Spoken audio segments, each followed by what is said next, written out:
اللہ اللہ اللہ اللہ اللہ۔ السلام علیکم ورحمۃ اللہ۔ ایک نعت کے چند اشعار ہیں۔ کمال خلاق ذات اس کی، جمال ہستی حیات اس کی، بشر نہیں عظمت بشر ہے، میرا پیمبر عظیم تر ہے، شعور لایا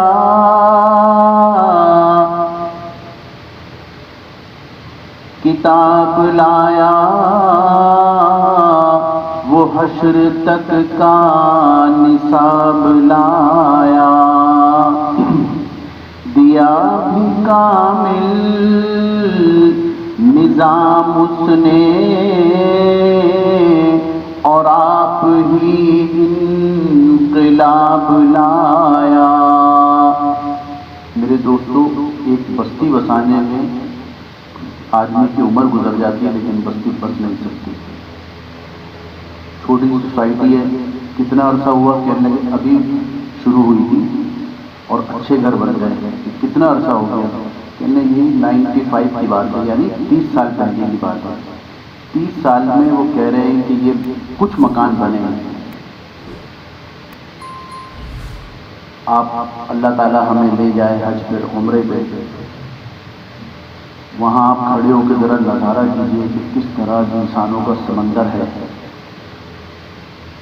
ایک دفعہ دل میں بات آئی، میں نے اپنے ایک ساتھی سے کہا کہ یہ آپ لوگ دیکھ رہے ہیں کتنے ہیں، ہر طرف سے لوگ آ رہے ہیں اور یہ گنتی نہیں ہو سکتے، یہ اتنے لوگ ہیں۔ اگر ایسے اندازاً کہہ دیتے ہیں کہ 15 لاکھ سے 20 لاکھ لاکھ، اور اس کے علاوہ سڑکوں پہ کتنے کھڑے ہوئے ہیں جنہیں جگہ نہیں مل رہی۔ یہ سب محنت رسول اللہ صلی اللہ علیہ وسلم کی 23 سال کی، جس نے لوگوں کو راغب نہیں کیا صرف کہ یہ دین ہے، اللہ ہے، اسلام ہے، لوگوں کو دیوانہ بنایا ہے۔ کیوں جمع کرتے ہیں پیسے؟ کیوں شوق ہوتا ہے کہ عمرے پہ جائیں گے؟ یہ ہے وہ طلب تڑپ، اور یہ رسول اللہ صلی اللہ علیہ وسلم کی محنت ہے میرے دوستو۔ وہ بجلی کا تڑکا تھا یا صوت ہادی، عرب کی زمین جس نے ساری ہلا دی۔ اس وقت عرب بہت بڑی ایک جگہ تھی، اب تو مختلف ممالک ہیں۔ آپ صلی اللہ علیہ وسلم کی بعثت نے، اور کوئی سوشل میڈیا نہیں تھا، کوئی اخبار نہیں تھا کہ نیوز پیپر میں کوئی خبر آ گئی آج وہاں پر بیان ہوگا تو وہاں پہنچو، سب کچھ نہیں۔ اس کے باوجود اللہ تبارک و تعالیٰ نے ہر انسان تک آپ صلی اللہ علیہ وسلم کا پیغام پہنچایا۔ اب میرے دوستو، کوئی اگر سنت نبوی صلی اللہ علیہ وسلم پر عمل کرتے ہوئے کام کرے تو اللہ تعالیٰ اس کی بات بھی دنیا کے دوسرے کونے تک پہنچانے پہ قادر ہے۔ اللہ سوشل میڈیا کے پابند یا محتاج نہیں ہے۔ اس کے اشعار آپ سنیے دل سے کہ کیا رسول اللہ صلی اللہ علیہ وسلم کی ہستی تھی۔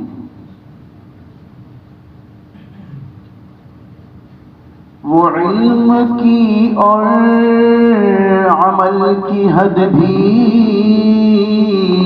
ازل بھی اس کا ہے اور ابد بھی، وہ ہر زمانے کا راہبر ہے، میرا پیمبر عظیم تر ہے، جو اپنا دامن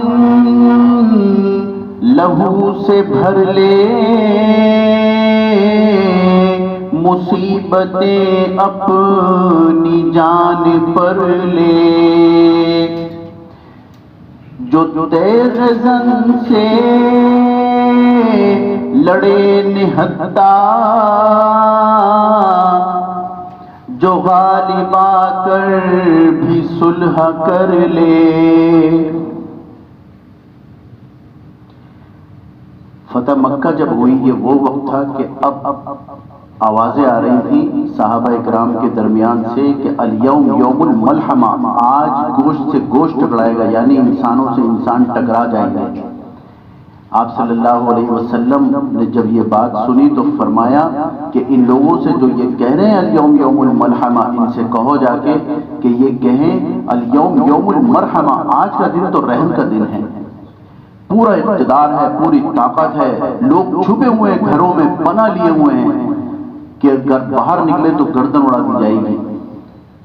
یہ وہ لوگ تھے جنہوں نے جو چھپے ہوئے تھے، انہوں نے ایک دن مکہ سے رسول اللہ صلی اللہ علیہ وسلم اور آپ کے چند ساتھیوں کو نکال دیا تھا، ان کے اوپر ان کے وطن کی زمین تنگ کر دی تھی، لیکن جب یہ آئے ہیں فاتحانہ آئے ہیں، آپ صلی اللہ علیہ وسلم کی گردن مبارک اتنی جھکی ہوئی تھی کہ کوہان سے لگ رہی تھی، یہ تھی عاجزی۔ اس دن تو فاتحانہ ہوتا، کوئی تو ایسا قدم ہوتا، آپ نے اعلان فرمانا شروع کیا جو فلاں کے گھر ہے اس کو نجات ہے، اس کو معافی ہے، جو ابو سفیان کے گھر ہے اس کو معافی ہے۔ تو میرے دوستو، طاقت میں آنے کے بعد اور معاف کر دینا، یہ کبھی اگر ہمارا تعلق ایسا پڑے، اللہ تعالیٰ محفوظ رکھے حاسدین سے اور دشمنوں سے، لیکن اگر کبھی تعلق ایسا پڑ جائے تو یہ کرنے میں دیکھیں کتنی جان جاتی ہے، اپنے آپ کو سرنڈر کرنے میں۔ اسیر دشمن کی چاہ میں بھی،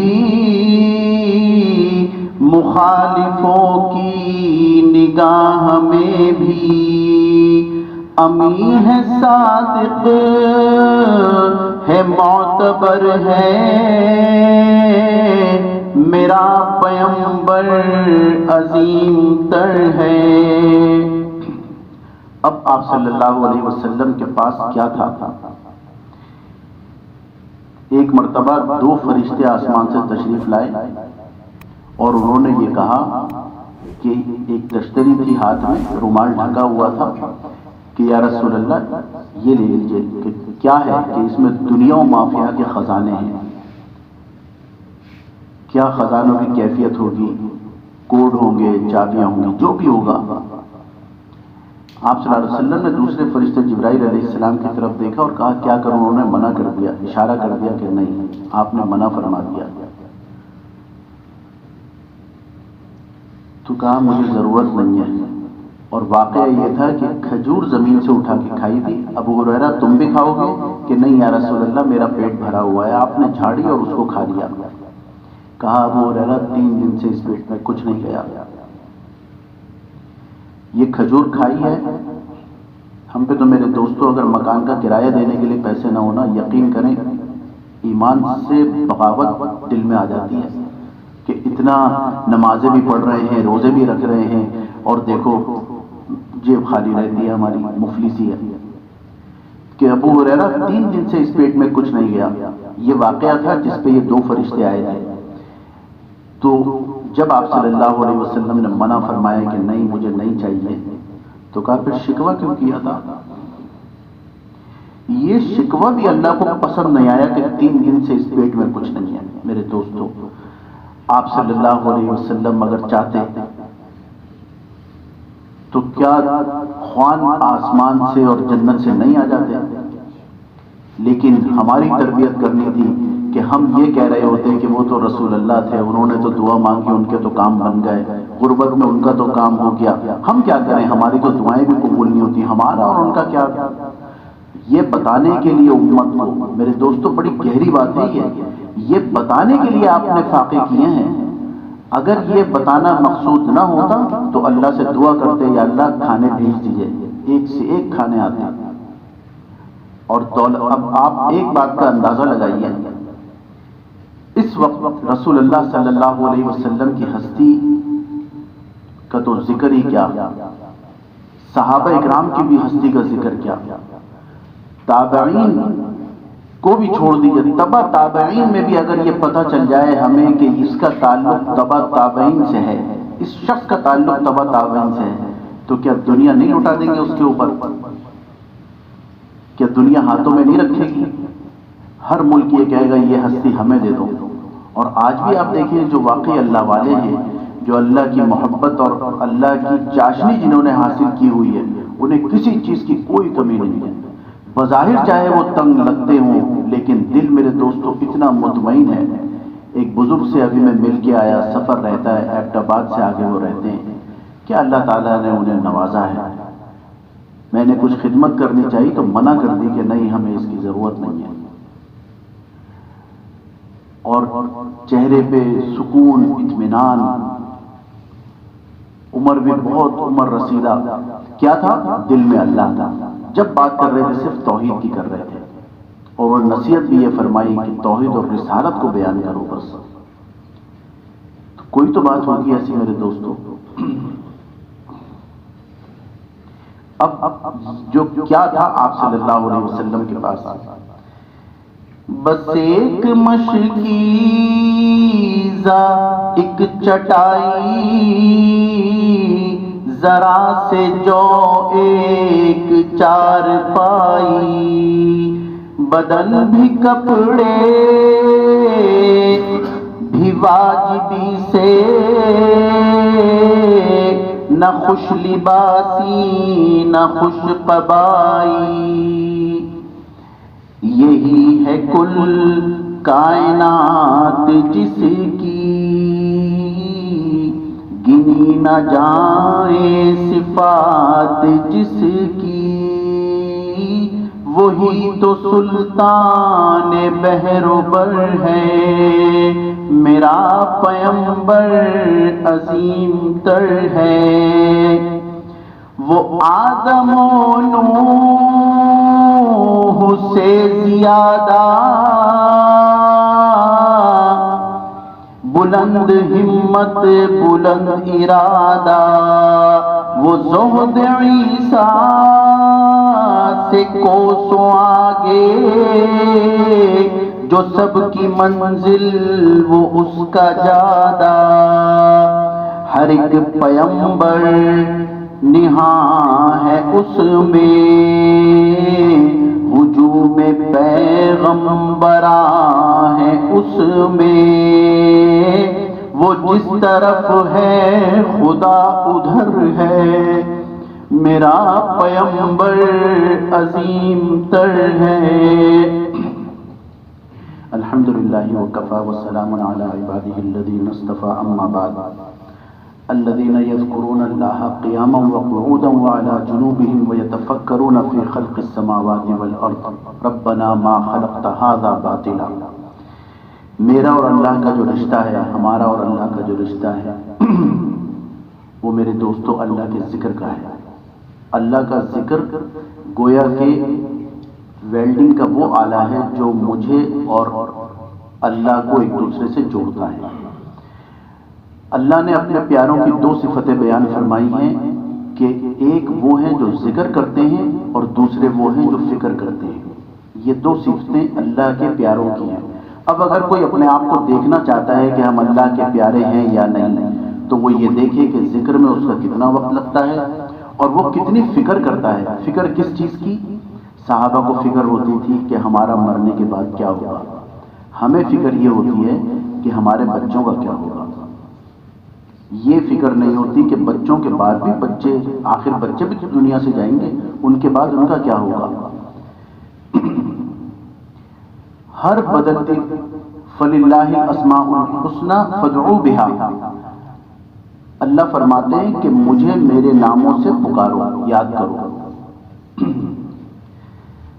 اللہ کے نام ہیں، ان سے کیا مقصد کیا ہے؟ مقصد یہ کہ اللہ جوڑنا چاہتے ہیں۔ ہر بدلتی ہوئی حالت میں اللہ تبارک و تعالیٰ نے اپنا ذکر کروایا ہے۔ ہر بدلتی ہوئی حالت میں آپ رات کو سونے کے لیے لیٹیں، سو کے اٹھے ہیں، سو کے اٹھتے ہی اللہ کا ذکر ہے۔ اب اٹھ گئے، یہ حالت بدل گئی، جو نیند کی تھی حالت بدل گئی، اب اٹھ گئے، بیت الخلا گئے، بیت الخلا جانے سے پہلے اللہ کا ذکر ہے۔ بیت الخلا میں جتنی دیر رہے وہاں ذکر نہیں، واپس آئے اب اللہ کا ذکر ہے، غفران کا۔ اس کے بعد پھر وضو کر رہے ہیں، اللہ کا ذکر ہے۔ گھر سے باہر نکل رہے ہیں اللہ کا ذکر ہے، گھر میں داخل ہو رہے ہیں اللہ کا ذکر ہے، سواری پہ سوار ہو رہے ہیں اللہ کا ذکر ہے، کپڑا پہن رہے ہیں اللہ کا ذکر ہے،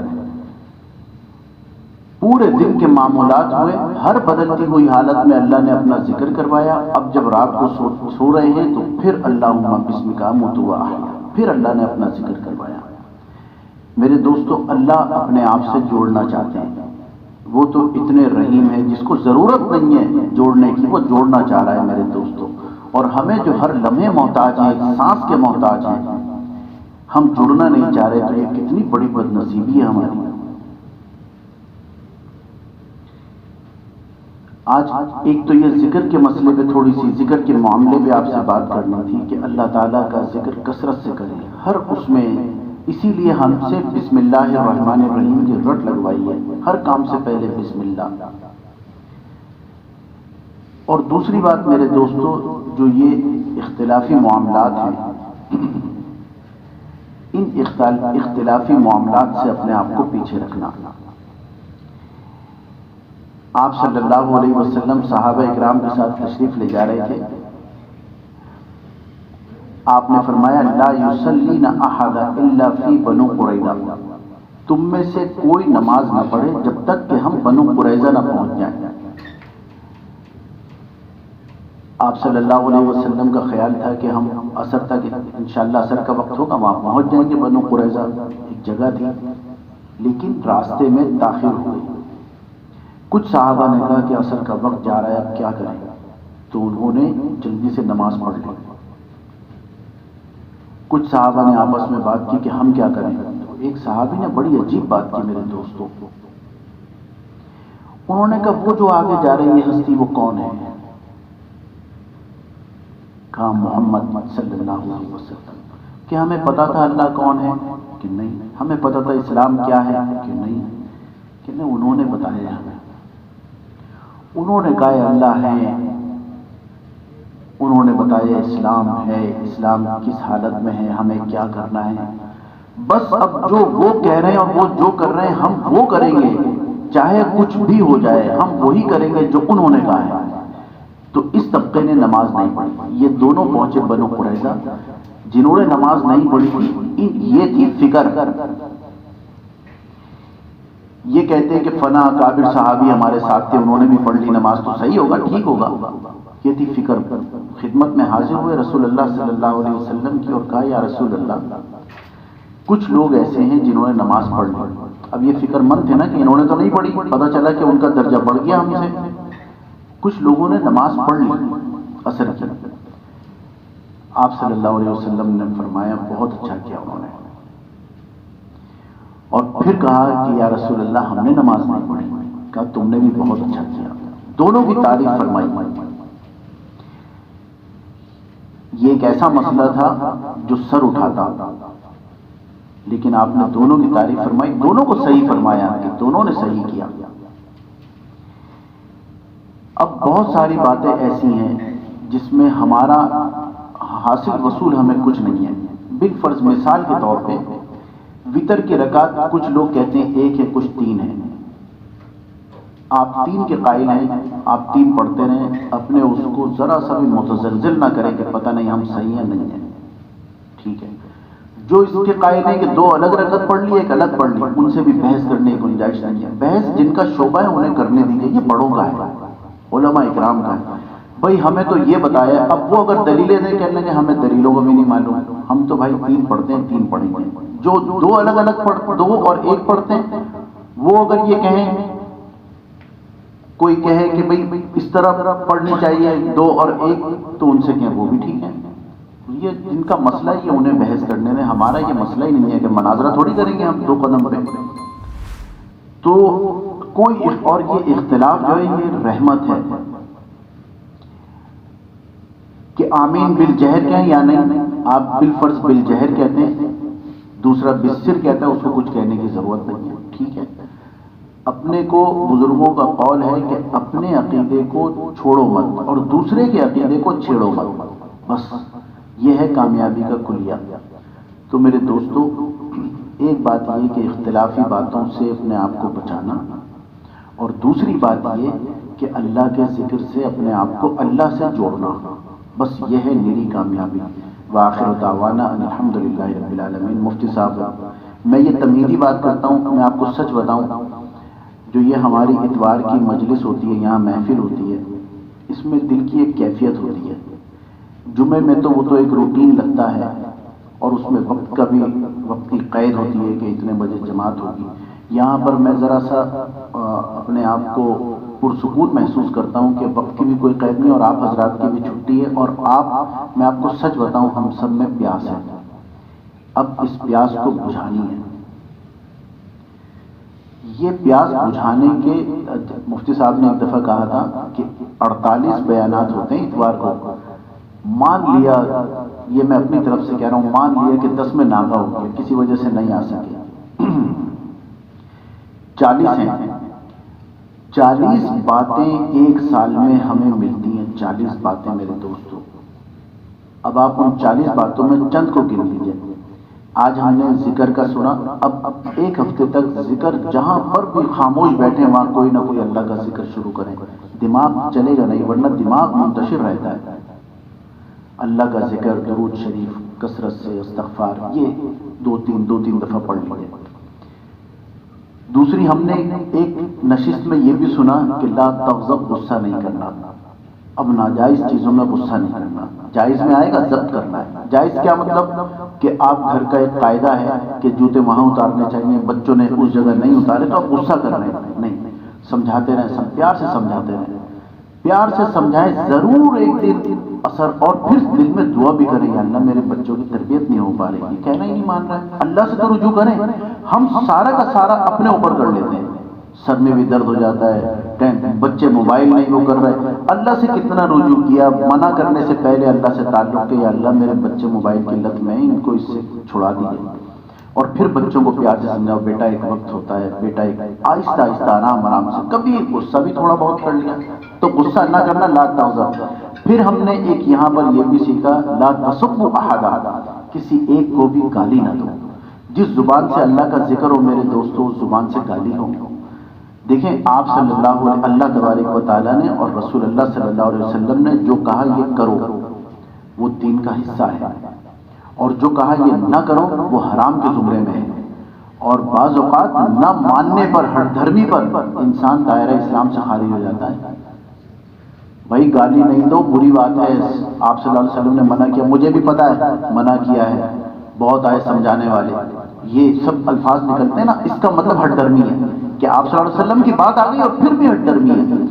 اس کے بعد تو آدمی کو کلمہ پڑھنا چاہیے میرے دوستو۔ میری نظر میں وہ، میری خیر نظر کیا ہے، لیکن ایک بات کہہ رہا ہوں، جو یہ باتوں کے اوپر ہٹ دھرم رہے، دین اسلام سے کی مخالفت، تو ایسا شخص دائرہ اسلام سے خارج ہے، اس کو چاہیے کہ وہ کلمہ پڑھ لے، پہلے تجدید کرے۔ تو میرے دوستو ایک ایک بات لے کے جائیں، انشاءاللہ یقین کریں، آپ 4-5 مہینے میں اپنے آپ کو اتنا ہلکا اور ستھرا محسوس کریں گے، نفیس محسوس کریں گے، جیسے کہ پتہ نہیں کیا اللہ تبارک و تعالیٰ نے دولت دے دی۔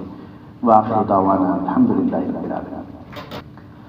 الحمد لله وكفى وسلام على عباده الذين اصطفى أما بعد قال النبي صلى الله عليه وسلم أضحك الله سنك أو كما قال عليه الصلاة والسلام صدق رسوله النبي الكريم۔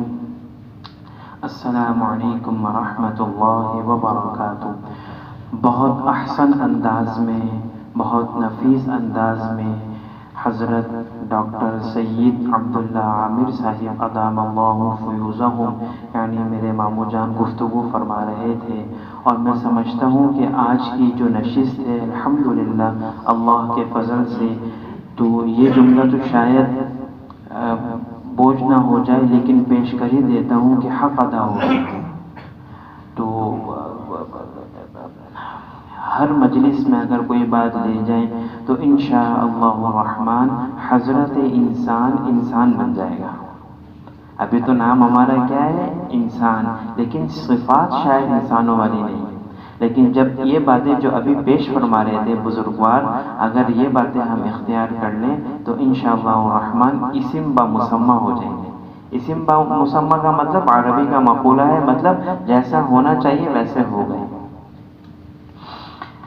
تو الامر فوق الادب کے تحت حکم جو ہے وہ اس کا ماننا بھی ضروری ہے۔ تو مامو جان نے فرمایا کچھ بات پیش کیجیے، تو مختصراً گزارش کہ آپ صلی اللہ علیہ وسلم کا فرمان عالی شان، جب کسی مسلمان کو ہنستا ہوا دیکھتے، کسی مسلمان کو ہنستا ہوا دیکھتے تو یہ دعا ان کو ارشاد فرماتے، اضحک اللہ سنک، مفہوم اللہ تعالیٰ آپ کو ہمیشہ ہنستا ہوا رکھے، ہنستا مسکراتا ہوا رکھے۔ آج ہم بھی الحمدللہ اللہ کی توفیق سے ہنستے ہیں اور ہنسانے کی کوشش کرتے ہیں، تو جن کو ہم ہنسا رہے ہوں جب ان کو ہنستا ہوا دیکھیں تو یہ کلمات ادا کریں۔ عربی ہو تو نور علی نور، ویل اینڈ گڈ، اضحک اللہ سنک، اور اگر نہیں تو یہی کہتے ہیں کہ اللہ تعالیٰ آپ کو ہمیشہ ہنستا ہوا رکھے۔ یہ مسنون دعا ہے، یہ ہمیں اپنے گرد و پیش کے ماحول میں گفتگو میں زندہ کرنی چاہیے۔ اب کسی کو ہنسانا ہے تو اس کی کیا شرائط ہوں گی؟ اس کی شرائط ہیں، پہلی شرط یہ ہے کہ شریعت نے جو ایک حدود دی ہے اس سے تجاوز نہ ہو۔ نمبر 2، دوسرے کی حقارت نہ ہو، دوسرے کی حقارت نہ ہو۔ نمبر 3، کسی کے اوپر طعنہ اور تنقید نہ ہو۔ یہ 3 شرائط کے ساتھ خوش طبعی کی جائے، مزاح کیا جائے، شریعت مطہرہ نے اس کی اجازت بھی دی ہے بلکہ تعلیم بھی دی ہے۔ چنانچہ رسول اللہ صلی اللہ علیہ وآلہ وسلم تشریف فرمائے، ایک شخص حاضر خدمت ہوتے ہیں اور عرض کرتے ہیں مجھے آپ اونٹ پر سوار فرما دیجیے، مجھے آپ اونٹ پر سوار فرما دیجیے۔ آپ صلی اللہ علیہ وآلہ وسلم نے ارشاد فرمایا میں تمہیں اونٹنی کا بچہ دوں گا۔ آنے والے شخص نے عرض کیا اے اللہ کے رسول صلی اللہ علیہ وسلم، اونٹنی کا بچہ میرا وزن کیسے برداشت کرے گا؟ پھر آپ نے مسکراتے ہوئے ارشاد فرمایا ہر اونٹ کسی اونٹنی کا بچہ ہی تو ہوتا ہے، ہر اونٹ کسی اونٹنی کا بچہ ہی تو ہوتا ہے۔ وہ بھی مسکرانے لگے، آپ صلی اللہ علیہ وسلم نے ان کو عنایت فرما دی۔ اب دیکھیے کتنا صاف ستھرا، میں سمجھتا ہوں شاید اس سے بڑھ کر مزاح کی کوئی مثال نہ مل سکے، کتنا صاف ستھرا مزاح ہے۔ اور ایک موقع پر ایک خاتون حاضر خدمت ہوئی رسول اللہ صلی اللہ علیہ وسلم کے پاس اور عرض کرنے لگی یا رسول اللہ صلی اللہ علیہ وسلم میرے شوہر بیمار ہیں اور آپ صلی اللہ علیہ وسلم کو بلاتے ہیں۔ آپ صلی اللہ علیہ وسلم نے فرمایا تمہارے شوہر وہی ہے نا جن کی آنکھ میں سفیدی ہے؟ اب یہ عورت، یہ خاتون الٹے پاؤں واپسی گئی اور جا کر جو ہے اپنے شوہر کی آنکھ کھول کے دیکھ رہی ہیں یوں کر کے۔ تو شوہر نے پوچھا کیا ہوا، کیا دیکھ رہی ہو؟ کہنے لگی رسول اللہ نے فرمایا صلی اللہ علیہ وسلم نے کہ تمہارے شوہر کی آنکھوں میں جو ہے سفیدی ہے۔ آپ نے فرمایا ارے ہر شخص کی جو پتلی ہوتی ہے اس کے دائیں بائیں سفیدی تو ہوتی ہے، ہر شخص جس کی آنکھیں الحمدللہ یہ بلیک والا ہے اس کے دائیں بائیں اوپر نیچے دیکھیں سفیدی ملے گی۔ آپ نے فرمایا جو ہے ہر ایک کی آنکھ میں سفیدی ملے گی۔ ایک دفعہ آپ صلی اللہ علیہ وسلم جو ہے وہ کے پاس ایک خاتون حاضر خدمت ہوئی، ضعیفہ تھی، تو آپ صلی اللہ علیہ وسلم سے عرض کیا دعا فرمائی کہ میں جنت میں حاضری ہو جائے، میری جنت میں داخلہ ہو جائے۔ آپ نے فرمایا صلی اللہ علیہ وسلم نے تم جنت میں نہیں جاؤ گی۔ وہ وہی جو ہے پاؤں مارنے لگی اور رونے لگی، پھر آپ نے جانے لگی، پھر آپ نے ارشاد فرمایا بھائی اس کو خوشخبری دو کہ جنت میں جو بھی جائے گا انشاءاللہ الرحمن وہ جوان ہو کر جائے گا، لہذا تو پہلے جوان ہوگی پھر جنت میں جائے گا۔ آپ دیکھ رہے ہیں اب یہ ہے خوش طبی۔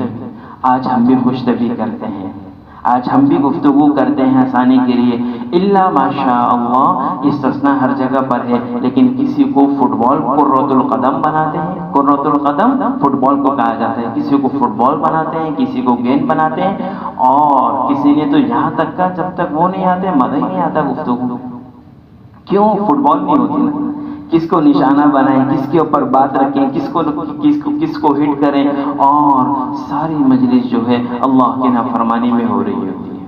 کیوں؟ کیونکہ شروع میں عرض کیا کہ مزاح کی شرائطیں، خوش طبعی کی شرائطیں کہ کسی کی دل آزاری نہ ہو، نمبر 2 کسی کے اوپر تنقید اور طعنہ نہ ہو، لہذا خوش طبعی کیجیے، خوش طبعی کرنی چاہیے، سنت ہے، اللہ کے حبیب صلی اللہ علیہ وسلم کی تعلیم ہے، لیکن ان حدود میں رہتے ہوئے کیجیے۔ اب بتائیے وہ 3 جو واقعات ہیں اس میں وہ اس نوجوان کی جس نے اونٹ کا مطالبہ کیا، وہ خاتون جس نے آگ کا معاملہ کہا، اور وہ بڑھیا جس نے کہا، اس کی دل آزاری ہوگی؟ بس اللہ سبحانہ و تعالی ہمیں بھی خوش، دیکھو خوش مت بننا بھائی، خوش بنو گے کوئی بھی پاس نہیں آئے گا، خوش نہیں، سنجیدہ رہنا چاہیے، سنجیدہ، لیکن یہ وقت سنجیدہ رہنے کا نہیں ہے، ہنسو ہنساؤ ان حدود میں رہتے ہوئے۔ بس اللہ سبحانہ و تعالی ہم سب کو ان باتوں پر بہتر انداز میں عمل کی توفیق عطا فرمائے۔ وآخر دعوانا ان الحمد للہ رب العالمین۔ السلام علیکم ورحمۃ اللہ وبرکاتہ۔